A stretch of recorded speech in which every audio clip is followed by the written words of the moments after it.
मला बऱ्याच आमदारांचा मला अनुभव आहे।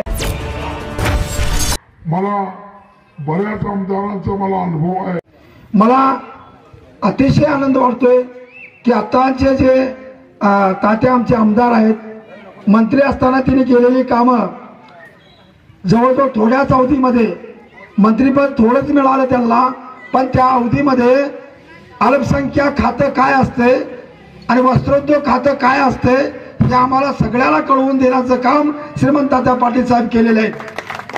आमच्या भागाचं बघा, एक लक्षात ठेवा, जो रयतेचा असतो, जसं छत्रपती शिवाजी महाराज रयतेचे राजे होते, तळगाळातल्या लोकांचं शेतकऱ्यांच्या ज्या भावना ओळखत होत्या, तसं श्रीमंत तात्या पाटील आपल्या आयुष्यामध्ये पहिल्यांदा जे काम केलं असेल ते शेतीचं काम, आणि त्याच्यानंतर जे काम केलं ते पाण्याचं काम।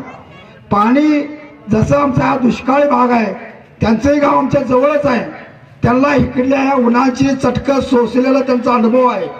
त्याला या शेतकरी या उन्हातानामध्ये कसं अनुभवत आहे त्यांना संपूर्ण माहिती होती। त्या पद्धतीनं जे स्कीमच्या रूपानं जवळजवळ 40 कोटी रुपये अजून यायचे स्कीममध्ये, एवढं तिने सगळ्या शेतकऱ्यांनी देऊन एक किती तर हजारो हेक्टर जमीन पाण्याखाली आणली। आणि त्यानंतर अनेक विकास कामं, नुसता पाण्याचं काम नाही, मी तर कवा तर कारखान्यावर जातोय सारखं, मला फार आनंद होतोय। जेव्हा जातोय तेव्हा 100 ते 200 लोक तात्याची वाट बघत बसलेले असतात आणि कुणालाही खाली हात म्हणजे परत पाठवत नाहीत, प्रत्येकाचं समाधान करून पाठवतात, कुठलंही काम घेऊन जावा। आम्हाला इलेक्शनच्या पहिलं आम्हाला काही लोक सांगत होते की तिथं गेट बंद आहे, तिथं जायला विचारावं लागतंय, पण आम्ही आता आमच्या स्वतः आम्ही अनुभवलं। ह्या थोड्या इलेक्शन झाल्यानंतर ह्या अवधीमध्ये जे तात्यांचं मी रूप बघितलं आणि जे काम करायची पद्धत बघितली ती अतिशय विलक्षण आहे। मला बऱ्याच आमदारांचा मला अनुभव आहे झालेले आहेत। मी नम्रतेची विनंती करतो, भारतामध्ये जिथे आम्ही पुरुष मंडळी आहे तेवढे निम्म महिला बी आहेत, त्यासाठी तुम्ही जास्तीत जास्त मतदान आमच्या इथे करावं। आम्ही जल्ले साहेबांना गेल्या टायमाला जोरदार असं आमच्या गावात लीड दिला असताना त्याने आमच्या गावात कुठलीच कामं केली नाहीत, साधं एक वेळा भेट बी दिली नाहीत आमच्या गावाला। मी 2 उदाहरणं सांगतो, अन्नूने एक उदाहरण सांगितलंय, मी 2 सांगतो उदाहरणं, म्हणजे जल्ले साहेब कसं वागलेत आमच्या संघ म्हणून सांगतो तुम्हाला। इथंच पुतळ्यापाशी 50-60 लोक उभारलो आम्ही, हार इथं मिळत नव्हता, जाऊन दुसरीकडनं हार आणून उभारलो, दोन्ही हार धरून आणि उभारलो इथंच।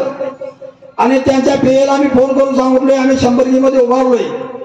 तिकडे स्क्वॉडच्या गाड्या आल्या, आमच्याकडे बघितली बी नाहीत, भार करून खेडेगावला जाऊन टाकली आम्हाला। मी ते हार आणलो होतो, म्हणजे आणायला मला जबरदस्तीने मी आणलो होतो, म्हणजे सगळ्यांनी मला शिवा द्यायला लागली। परत जुल्ले साहेबांचं नाव घेतलं तर बघ म्हटली मला, एक झालं। परत एकदा आम्ही 10-15 जण मिळून एकसंबाला गेलो, तिथं फार्म हाऊस मध्ये आम्ही जायला त्यांची गाडी बाहेर आली। बरं, एक जनप्रतिनिधी आहे, आम्ही एवढ्या लांबनं तिथं गेलोय, आम्ही 125-150 किलोमीटर, साधं खाली उतरून बोलले नाहीत, गाडीमध्येच कुठनं आलाय, कसा आलाय, काय काम आहे काही विचारलं नाही। हे आम्हाला फार मोठा अपमान आम्हाला झाला।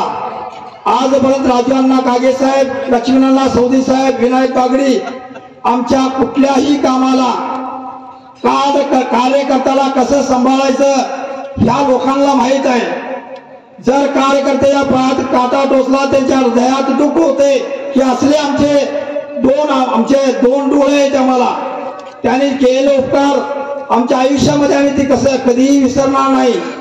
त्यासाठी आमच्या गावातील सर्व मतदार भगिनी विनंती आहे माझी की यावेळेला आणि जे आता योजना सांगितल्या ते सगळ्या तुम्हाला मिळणारच आहेत। मागं विधानसभेला काही लोक म्हणत होते असू दे, त्यावेळेला मेशी काय करते ती, ही काय देते ती असं म्हणत होती, मी नाही म्हणजे असं गावात असं होत होतं। पण सरकार आल्या एका महिन्यात 2 महिन्यात सगळी योजना लागू झाल्या।